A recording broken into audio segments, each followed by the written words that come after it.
तराजुम के मजमूए सामने आए हैं, उनमें कहानी तो मौजूद है लेकिन उसमें एक चीज़ कम है।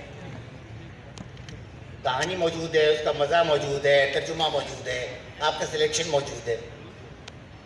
हर कहानी के साथ उसका स्केच होता है और वो स्केचेस इकबाल मेहदी भी बना चुके, फ़ख़्र अज़ीम भी बना चुके, फरह कमर भी बना चुके और बतौर ख़ास इनाम राजा बहुत शानदार स्केच बना चुके।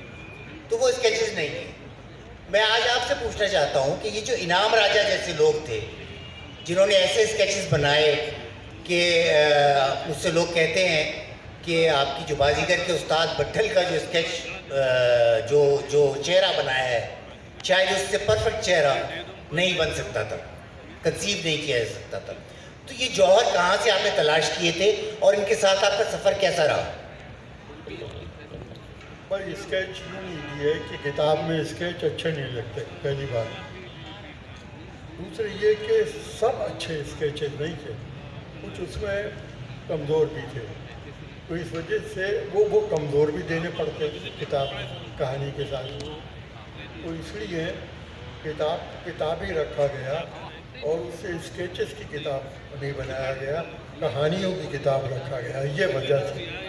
मेरे ख्याल से जवाब हो गया। एक और सवाल है जो मैं आपसे बिल्कुल नहीं करना चाहता था, लेकिन मुझे पिछले कोई 4 दिन में 5 दिन में कुछ 100-150 मैसेजेस आए हैं, तो मैं मजबूर होकर आपसे सवाल कर रहा हूँ। ये जो आपकी किस्तवार कहानी है बाजीगर, इसके बारे में अफवाह ये है, वो आप तस्दीक करेंगे कि अफवाह है या नहीं है, कि आप उसकी आखिरी किस्त लिख रहे हैं। क्या वाकई आप उसकी आखिरी किस्त लिख रहे हैं? क्या वाकई ये सिलसिला ख़त्म हो जाएगा? क्या हम इसको एक मुकम्मल कहानी, एक मुकम्मल नॉवेल के तौर पे देख सकेंगे?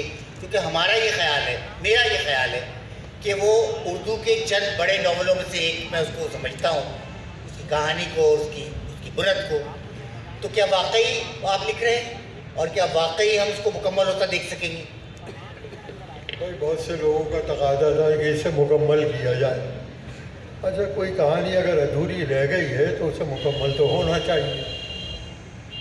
तो ये वाक़या है कि मैं गुज़िश्ता कोई 2.5-3 साल से उसकी किस्त लिख रहा हूँ, लेकिन चूँकि मैं 5-6 साल के बाद मैंने कलम बाजीगर के लिए उठाया था, तो वो उसमें मुझे पिछला बहुत पढ़ना पड़ रहा, इस वजह से उसमें देर हो रही है। लेकिन आखिरी किस्त लिखना है और उसके लाहौर में एक साहब हैं अजमल शादीन, उन्होंने किस्त ये सीरियल बनाने के लिए टीवी की कोशिश कर रहे हैं। तो देखिए भारत। अच्छा, मैं आपसे आखिरी सवाल करना चाहता हूँ, फिर मैं अपने दोस्तों से पूछ लूँगा अगर कोई सवाल करना चाहे। ये बात भी गुज़िश्ता कोई 10 साल में, 15 साल में बार बार हुई है। रूफ कलासरा साहब ने भी एक दफ़ा ये बात की थी मुझसे, ये वैसे भी बात होती रहती है कि सबरंग, मैं आपसे पूछना चाहता हूँ, क्या सबरंग का अहिया मुमकिन है? क्या सबरंग एक बार फिर शुरू हो सकता है? क्या आप खुद समझते हैं कि सबरंग की ज़रूरत है और क्या आप खुद में वो तवानाई पाते हैं कि अगर वसाइल मुहैया हो तो सबरंग की इशाअत का सिलसिला शुरू हो सके?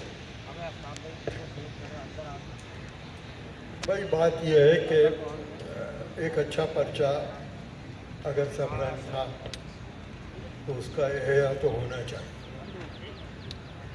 मेरी भी बाद औक़ात ख्वाहिश होती है, लेकिन मैं ये जो बात की तवानाई, उस कदर तवानाई जो शहूर भाई ने जिसका जिक्र किया कि कितनी मेहनत होती थी, क्या काम होता था, रात भर, रोज़ व शब का कोई में पैमाना नहीं था। तो उस जैसी तवानाई तो अब मेरी नहीं रही।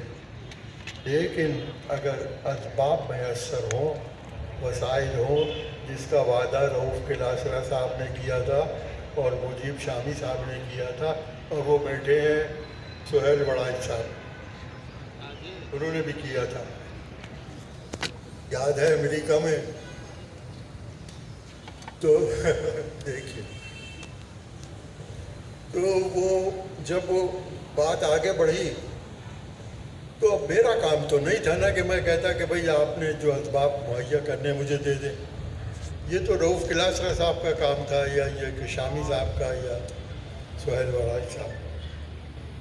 نتیجہ یہ کہ وہ بات وہیں تک رہ گئی. لیکن ایک سبرنگ جیسا پرچہ نکلنے کی مجھے بھی خواہش ہے، اور میں ہر وقت حاضر ہوں.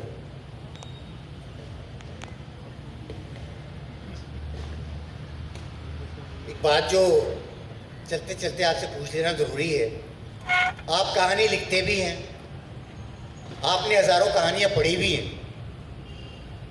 ایمانداری سے بتائیے، کیا اردو کہانی میں کچھ توانائی ہے؟ مشکل سوال ہے. بات یہ ہے مختصر کہ جو کہانی یورپ اور مغرب میں شارٹ اسٹوریز لکھی گئی ہیں، اردو ان سے کم ہی ان کے لیول پر آتی ہے. لیکن اردو میں ہیں کہانیاں ہیں، اچھی کہانیاں ہیں، مگر یورپ نے بڑا کام کیا اس میں. خود روس میں کمال کی کہانیاں ہیں، فرانس میں. تو انہیں پڑھ کر جب ہم اردو کہانی پڑھتے ہیں تو ہمیں احساس ہوتا ہے کہ معاملہ بھی اور آگے جانا چاہیے.